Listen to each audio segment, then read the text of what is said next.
Chapter 24, Hawkwing's Journey.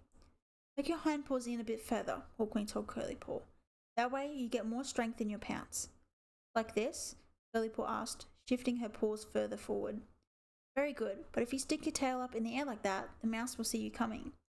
The cats of SkyClan was sprawled out on the riverbank, taking a rest in the warmth of Sunhigh. The river was wider here, winding along more slowly than in the gorge, and the tree was thickly fringed with reeds. On the landward side, a glassy slope stretched upward to where trees were outlined against the sky. Several days had passed since the SkyClan cats had left the two-leg place. Hawkwing's wounds from his fight with Dodge were healing well, and he no longer needed Pebbleshine to hunt for him. But it was still pleasant to relax and feel his strength returning as the sun soaked into his pelt. He's doing well, Blossomheart meowed as she watched Curlypaw practicing the hunter's crouch. I think she is, Hawkwing agreed. Curlypaw, he went on, you need to understand that hunting on the move, like we are, is very different from hunting in familiar territory. Curlypaw sat up, her eyes wide, as she drank in every word her mentor was saying. On the move, Hawkwing continued, you have to be continually scouting for good spots where prey might be hiding, but in a familiar place, you already know the likely spots. Yes, Blossomheart put in. Do you remember that rotting tree stump near the gorge? It was almost always full of mice. Of course I remember it, Hawkwing responded with a happy sigh. The prey practically leaped into our paws. Curlypaw's eyes gleamed. Do you think there'll be lots of good hunting spots in our new home by the water when we find it? She asked. I'm sure there will be, Hawkwing replied. And you remember Leafstar telling us about the friendly ThunderClan cats, Firestar and Sandstorm? They'll probably tell us the best places to hunt. Now, he added, can you see a likely hunting spot around here? Curlypaw sprang to her paws and looked around. What about up the slope? She suggested, pointing her tail toward a big oak tree with lots of twisting roots. Prey could be hiding in there. Very good, Hawkwing purred. Why don't you go and check it out? While Curlypaw sped off up the slope toward the tree, Hawkwing followed more slowly. Blossomheart fell into step beside him. Do you think we'll ever find Barley? She meowed quietly after a moment. We've been travelling for days and days. I didn't get the impression that it took Barley that long to get to us when he and Ravenpaw brought Bellaleaf and Rileypool to SkyClan. You may be right, Hawkwing responded. Rileypool and Bellaleaf were very young when they made the journey. I wonder if they really remember the way. Well, they know to follow the river, Blossomheart mewed. That's easy enough. But I don't think Barley lives on the riverbank. So at some point we have to leave it. Maybe Bellaleaf and Rileypool don't remember where. We could already have come too far. A yowl interrupted the conversation. Cats of SkyClan, it's time to move on, Leafstar ordered. Hawkwing turned back with Blossomheart and called to Curlypaw, who was crouched among the oak roots. He headed toward Cherrytail and Cloudmist, who'd been resting in the shade of the reeds by the water's edge. Anxiety bit at Hawkwing when he looked at his mother. She still seemed tired, and she stumbled a little as she rose to her paws in response to Leafstar's summons. Are you okay? He asked, padding up to her. I'm a bit weak still, Cherrytail admitted. But I'll be fine. I don't want to slow any cat down. We have to find the other clans. Then I hope we can find them quickly, Hawkwing thought. I'm not sure Cherrytail's up to a long journey. We'll be heading off in a different direction, Leafstar announced, when all the clan was gathered. Bellaleaf thinks she's recognized a landmark. Over there, Bellaleaf meowed excitedly, flourishing her tail at a tall, pointed hill outlined on the horizon. You can see that from where Barley lives. Hawkwing and Blossomheart exchanged a glance, relieved they seemed to be getting somewhere. Maybe we're not far away from the other clans, Blossomheart exclaimed. At that moment, Curlypaw dashed up. Her eyes were sparkling with triumph, and the limp body of a mouse jangled from her jaws. Look, she exclaimed, dropping her prey at Hawkwing's paws. I caught one. You're very first. Well done. Hawkwing praised her, almost as pleased as Curlypaw herself. Now you can take her to Clovertail. Warriors take care of clan elders, and after that you can walk with Fidgetpaw for a while. I'm sure you want to hear all about his medicine cat training. Curlypaw padded off importantly with her prey, her tail straight up in the air. While they rested, Pebbleshine had sat down to groom herself and talk to Plumwillow, whose belly was swelling with her unborn kits. Hawkwing knew that all the clan shared his compassion for the pregnant she-cat. It must be so hard, expecting kits when she has no idea what happened to her mate. Now, as the clan turned away from the river, Pebbleshine bounded up to Hawkwing to walk alongside him. There was a gleam of excitement in her eyes, and a spring in her step that Hawkwing hadn't noticed before. What's going on? He asked. Nothing, Pebbleshine turned toward him, blinking innocently. Nothing at all. And hedgehogs fly? Hawkwing thought. Pebbleshine was hiding something, he was sure. Well, she'll tell me about it in her own good time. How is Plumwillow doing? Blossomheart asked. At once Pebbleshine looked more serious. She's coping well, she replied, but she misses Sandy Nose a lot. It must be so hard to lose her mate, she added with a sigh, especially when she's expecting their kids. Hawkwing exchanged a glance with her and saw all the love she felt for him shining in her eyes. I can't imagine losing you, he murmured. Well, excuse me, Blossomheart snorted, half amused, half exasperated. I'm going to walk with Tiny Cloud. She bounded off and joined the small white warrior. As the cats continued, the grassland became broken up by lines of bushes or two-leg fences made of shiny tendrils, reminding Hawkwing of the terrain he had crossed with Darktail and Rain on the second quest. His pelt prickled with uneasiness, though he told himself that he had no reason to suspect danger here. This is so weird, Pebbleshine exclaimed as they slipped along the edge of one of the fences. Look at those huge white animals. I've never seen anything so big. Those are cows, Hawkwing told her. They look like they could swallow a cat with one gulp, Curlypaw meowed, keeping close to Hawkwing as they padded past. No, they're not dangerous, Hawkwing reassured her, watching the cows rhythmically tramping the grass before the fence. They don't have any claws, and as far as I know, they only eat plants. Besides, they can't move as fast as we can. They had not left the cows far behind when Hawkwing heard a screech of triumph from the front of the clan, where Rileypool and Bellaleaf were walking with Leafstar. That's it, Bellaleaf exclaimed. That's our kin, Barley's barn.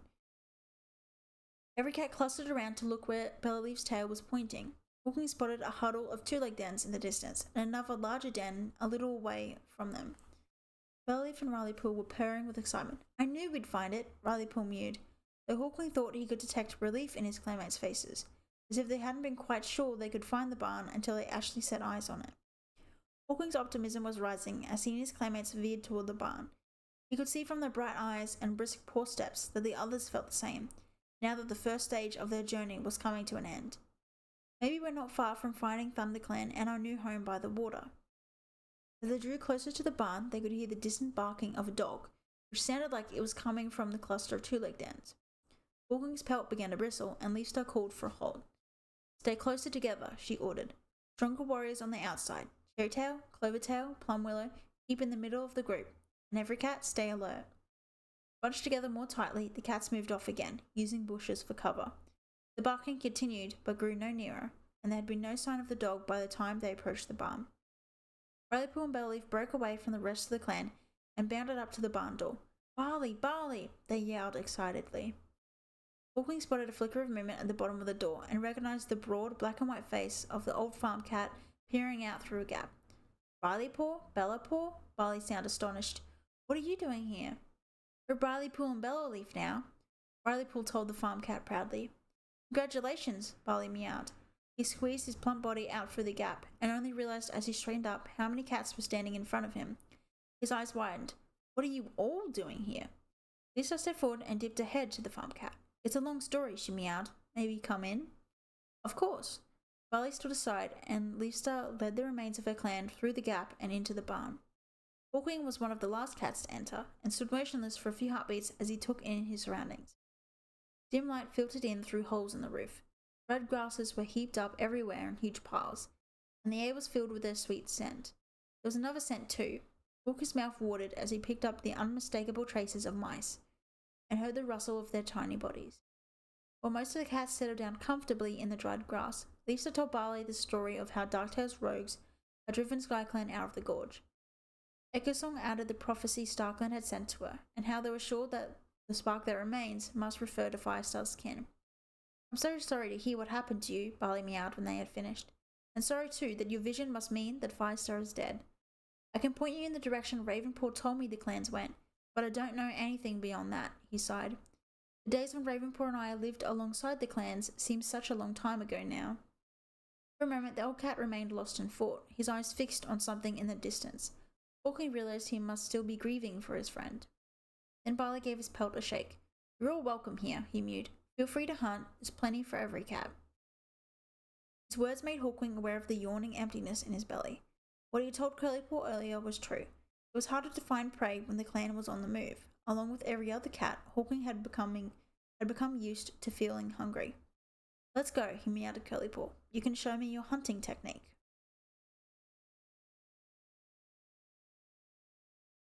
His apprentice sprang up, bright-eyed, and began prowling among the heap of grass. Tiny sounds of scuttling and squeaking came from all directions.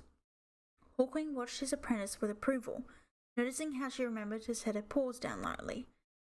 As she pinpointed her prey, her hunter's crouch was perfect.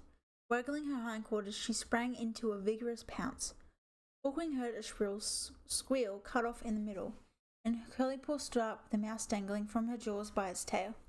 Great catch, Hawkwing purred. You've got a real talent for pouncing. Curlypaw's eyes shone at his praise, and she carried her prey over to where Cherrytail, Plumwillow, and Clovertail lay, stretched out in the dried grass. Echosong was checking Cherrytail's wound. Hawkwing caught a couple more mice for the exhausted she-cats, marvelling at how easy it was. It's no wonder Barley looks so plump. Thank you, Cherrytail murmured, giving her mouse a snip. This is a good place. I'm so glad we came here. Yes, it's great, Hawkwing responded, wondering with a prickle of concern if his mother really thought this was the end of their journey. And Barley should be able to help us find the other clans. Cherrytail gave him a puzzled look, her eyes clouded by weariness. Oh, yes, of course, she mewed at last. Hawkwing still wasn't sure that Cherrytail was fully aware of what was going on. She'll be better after a good night's sleep, he reassured himself. Finally, Hawkwing and Curlypaw were able to hunt for themselves. As Hawkwing was stalking a mouse, he came close to where Leafstar and Waspwhisker were talking to Barley. I don't know how you're going to find ThunderClan, he heard the old town meow. It's a big world out there, and you don't know where you're going. StarClan will guide us, Leafstar told him. They'll send Echosong a vision. Barley let out a grunt, as if he wasn't convinced, and Hawkwing found he shared the farm cat's doubts. I hope that Leafstar's right, and StarClan's watching over us, he thought. But Barley's right too. It's a big world out there, and full of danger. Besides, there aren't so many of us now. How many more fights do we have left in us? Clouds were building up, covering the sun, as the SkyClan cats ventured out of the barn on the following morning. Hawkwing fluffed out his pelt against the damp air, guessing that it would rain before long. Cold seeped into his pads from the dew that still remained on the grass. That's the way you need to go, Barley meowed, pointing with his tail to the hill Rileypool and Bellleaf had spotted from the riverbank. After that, I can't help you. It's a start, Leafstar responded. We're all grateful to you, Barley. It's been good to see you again, Waspwhisker added. Leafstar gestured with her tail to gather her clan around her, but before they could move off, Cherrytail spoke up. There's something I have to say, she began hesitantly, looking down at her paws. I've been talking to Barley, and I've decided to stay here in this barn until I've recovered from my injury. Surprised exclamations rose from every cat. You can't, Hawkwing exclaimed. Toto raised her head, gazing at him with eyes filled with love and sorrow. I have to, she insisted. I haven't felt right since we left the gorge. It's not just this infected wound, it's leaving the place where Sharpclaw was killed. Her voice shook as she continued. He was my mentor when Firestar first restored SkyClan. All my life in the gorge was with him. Now I feel as though I'm leaving him behind. But we need you, Blossomheart protested, staring at her mother with consternation. Cherrytail's gaze travelled over Hawkwing, Blossomheart, and Cloudmist. She blinked rapidly as she struggled to control her emotion. I love you all dearly, she whispered, but I'm not sure I'm up for this journey. My body is too weak, and my heart is tugging me home. But it's not our home anymore, Cloudmist pointed out. We can't go back to the gorge, not when Darktail and his rogues are there. I don't know where I'll go, Cherrytail mewed, but for now I want to stay here. Hawkwing shook his head, desperate to find some way of making his mother change her mind. We've just lost our father, he meowed. Now you're to say you're going to leave us too? Cherrytail glanced from Hawkwing to Pebbleshine and back again. Your future lies ahead of you, where the clans are. I'm not sure where my future lies, and I need more time to work it out. Oh, my dear kits, you're also brave and loyal. I shall miss you dreadfully, but I can't follow you into a future I know is not the right one for me. Then I'm staying with you. Cloudmist took a pace forward to stand at her mother's side. I can't lose you so soon after losing Sharpclaw. Cherrytail turned to look at her daughter, all the love she felt shining in her eyes. I can't ask you to do that, she whispered. You belong with your clan. And so do you, Cloudmist responded determinedly. And we'll both find our clan again one day, I know it. She brushed her pelt against Cherrytail's, and her mother didn't protest again. Hawkwing stared at them both, unable to believe that this was happening. He couldn't share Cloudmist's certainty. My family's breaking up like ice in New Leaf. Shock almost overwhelmed him. His legs felt weak, and his head as light as if it would drift away like a cloud. His heart clenched in dread that he would have to go on without his mother and sister, and never see them again. A dark mist swirled before his eyes. Then Pebbleshine drew close to him, nuzzling his flank, and Hawkwing felt the darkness retreat. Then goodbye, he murmured, dipping his head to his mother and sister in acceptance. I hope we'll meet again one day, but I'm not sure we will, and I can hardly bear it. That's in the pools of Starkland, Cherrytail responded. But I hope so too. I'm so proud of you, Hawkwing. I know you will go on to achieve great things. Hawkwing touched his nose to hers and stepped back, while Blossomheart said goodbye too. Is this really the last time we'll see our mother? Hawkwing asked himself, his legs shaking with renewed shock. Then Leafstar turned away, and the whole clan began to move off. Hawkwing followed, with Pebbleshine by his side, but before they lost sight of the barn, he looked back to see his mother and sister, tiny at that distance, sitting with Barley outside the barn door. May StarClan light your path, he murmured. SkyClan began the day with full bellies, for they hunted in Barley's barn before they set out. But as the day wore on, Hawkwing began to feel hungry again. Are we going to hunt soon? Curlypaw asked. I feel like I haven't eaten for moons. Soon, Hawkwing promised. You can show off the moves I've been teaching you. Maybe you'll catch a nice shrew. Glancing around, he realized all the cats were looking thinner than when they left the gorge, especially the two young apprentices. Thinking back to the conversation he overheard between Barley and Leafstar, Hawkwing wondered what would happen if StarClan could guide them to their new territory before Plum Willow's kids were born. I better sharpen my own hunting skills, he reflected. I'm going to need them. Going the foot of the hill Barley had pointed out, the cats came upon a stretch of woodland where a stream ran through the banks of fern and bramble. Leafstar announced that they would stop to rest. See if you can find any mice or shrews in the undergrowth, Hawkwing suggested to Curlypaw. Though Curlypaw's tail had been drooping in weariness, she straightened up as soon as Hawkwing spoke, a determined look on her face. Hawkwing watched as she padded off, proud of her willingness to help her clan. She's going to be a great warrior. When his apprentice had vanished into the bracken, Hawkwing gazed up into the trees and spotted a squirrel leaping branch to branch. That was good and fat, he thought. One or two of those would fill our bellies nicely. When he spotted a second squirrel higher in the branches, Hawkwing couldn't resist the temptation any longer. I'm a SkyClan cat. I can handle trees. Without thinking, Hawkwing sprang into the nearest tree, swarming at the trunk and out onto a branch near where he had seen the squirrel. Pausing to taste the air, he spotted Fidgetpaw staring up at him, and Curlypaw, emerging from the undergrowth with a mouse in her jaws, dropped her prey and let out a yell of excitement. Pebbleshine had spotted him too. Be careful, she called out. Hawkwing didn't understand why his mate sounded so nervous. She's not usually like that, he thought. It's like she's never seen me climb a tree before. Determined to prove that Pebbleshine had no reason to fuss over him, Hawkwing leaped further and faster, showing off his strength and skill. The squirrel was just ahead of him, its bushy tail streaming out behind it as it jumped from branch to branch, further up the tree. Hawkwing ignored the way the branches at his height were much thinner, hardly able to bear his weight. He was stretching out his forepaws to grab the squirrel with his claws when he felt his hind paws slipping. He let out a yelp of alarm as he tried to regain his balance, but the branch sagged under him, and a moment later he was falling. Legs and tail flailing, he bounced from branch to branch, twigs raking through his fur until he landed hard on his paws, staggered, and collapsed on one side. At once his clanmates clustered around him. Hawkwing, you stupid furball, Blossomheart exclaimed. Are you all right? Pebbleshine asked anxiously. The question echoed by almost every cat. That was amazing. Fidgetpaw sounded awestruck, gazing at Hawkwing with his eyes stretched wide. But scary, he added. And quite unnecessary, Echo Song mewed sharply, standing up to Hawkwing and beginning to prod him all over. Does that hurt? She asked with each prod. Hawkwing took a deep breath, ready to snap at her, then calmed down as Pebbleshine crouched beside him and gently licked his cheek. I'm bruised and scraped from hitting the branches on the way down, he complained. And you're lucky you did, Sparrowpelt told him crisply. At least they broke your fall. Hawkwing nodded. I suppose. I don't think I'm badly hurt, he added to Echo Song. But as soon as he tried to rise to his paws, Hawkwing felt a sharp pain shooting up one of his hind legs. Gasping, he almost fell down again. You've sprained it, Echo Song told him, giving the injured leg a good sniff. Fidgetpaw, go dip some moss in the stream to wrap around it. I wish I had my herb stores with me, she continued.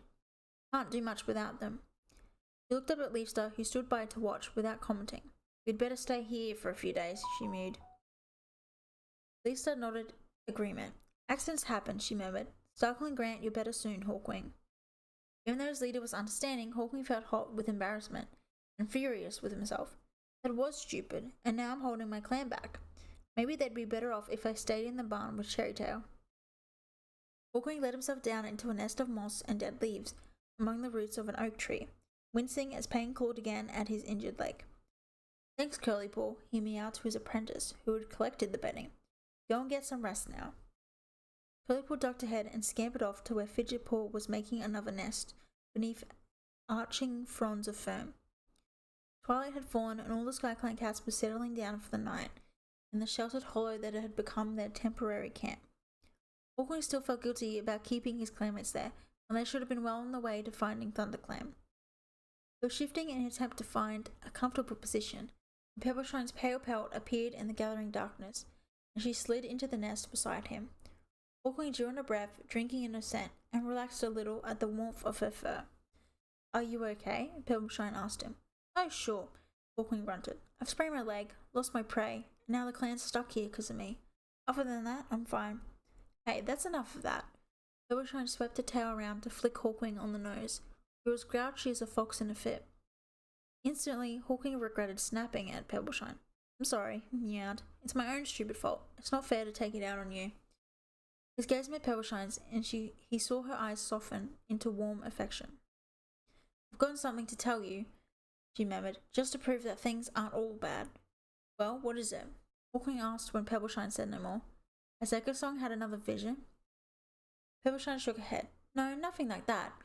She hesitated for another heartbeat, then added, I'm expecting kids. Delight and terror thrilled through Hawkwing from ears to tail tip. At the same time, he realized how selfish he was being, preoccupied with himself, even though Pebbleshine had been looking more tired than usual for the last few days. And I never even asked her why, he scolded himself. Well, stops now. From now on, I'm going to put my family first. So that's what you were being so secretive about the other day. Pebbleshine nodded. I wasn't certain then, but I am now. Are you pleased? Pleased? Hawkwing could hardly find the words. Oh, Pebbleshine, this is wonderful. Pebbleshine leaned closer to him, rhythmic purrs coming from deep within her chest. Hawkwing rasped his tongue gently over her ears. This is truly a new start for me, he thought. Back in the gorge, I failed Duskpaw and my father, but I'll never again fail my kin. I'm going to be the best father I can be to these kits, he vowed. You won't be raising them all by yourself, you know, Pebbleshine responded with a small morale of laughter. I know, and you're going to be a wonderful mother. Hawkwing rested his chin on his mate's back, resolving that he would protect her to the last drop of his blood. He would take care of her, and their kits, and the whole clan. I know now we made the right decision to leave the gorge, he reflected. Our kits won't be born with the sounds of battle ringing in their ears and the reek of blood in their noses. These kits will live in a new territory, surrounded by other clans, and supported by them. They'll be safe. Maybe, hopefully, they'll never know danger. Oh, Starkland, it will make all our struggles worth it.